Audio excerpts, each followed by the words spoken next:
Hello বন্ধুরা, আমি সকাল সকাল চলে এসেছি আমার বাগানে যে আপনাদের দেখানোর জন্য আমার বাগানে মোট কী রকমের গাছ রয়েছে। সবের প্রথমে দেখাই, এটা হলো একটি কাঁটা জবা।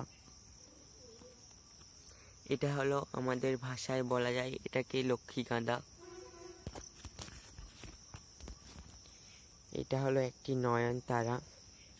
এর মিডিলে দেখতে পাচ্ছেন একটা সাদা ফুটকি রয়েছে। আর এটা হলো একটি ইনডোর প্ল্যান্ট। আর এইগুলো হলো মাত্র কয়েকদিনে বেড়ে ওঠা পুর্তলিকা। এখানে আমি মোট কয়েকটা পাতা ফেলেছিলাম, তার থেকেই দেখুন কি সুন্দর হয়ে গেছে। এইটা হলো শিব দুর্গা ধুত্রা বা পাহাড়ি ধুত্রাও বলতে পারেন। এইটা হলো একটি থবা গোলাপের গাছ। এইটা হলো আমার প্রিয় সেই নয়নতারা গাছ।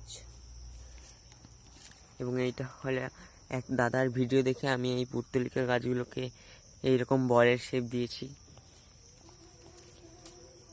এইটা হলো বেলি ফুলের গাছ। এইটা হলো মোরগঝুটি ফুলের গাছ। এছাড়াও এখানে রয়েছে বিভিন্ন ধরনের অপরাজিতা। দেখুন, এইটা হলো সিঙ্গেল অপরাজিতা। গাছটাই কয়েকদিনে কত ঝাঁকড়া হয়ে উঠেছে। আর এইটা হলো আমার প্রিয় নাগচম্পা ফুলের গাছ।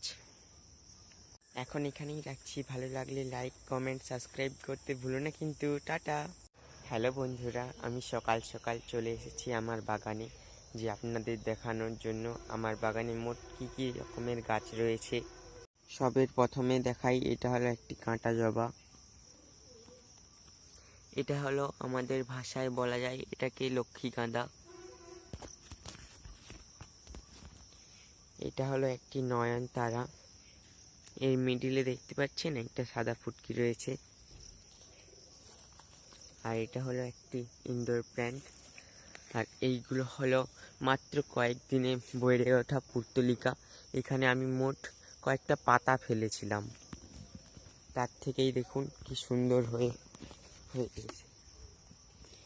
এইটা হলো শিব দুর্গা ধুত্রা বা পাহাড়ি ধুত্রাও বলতে পারেন। এইটা হলো একটি থবা গোলাপের গাছ।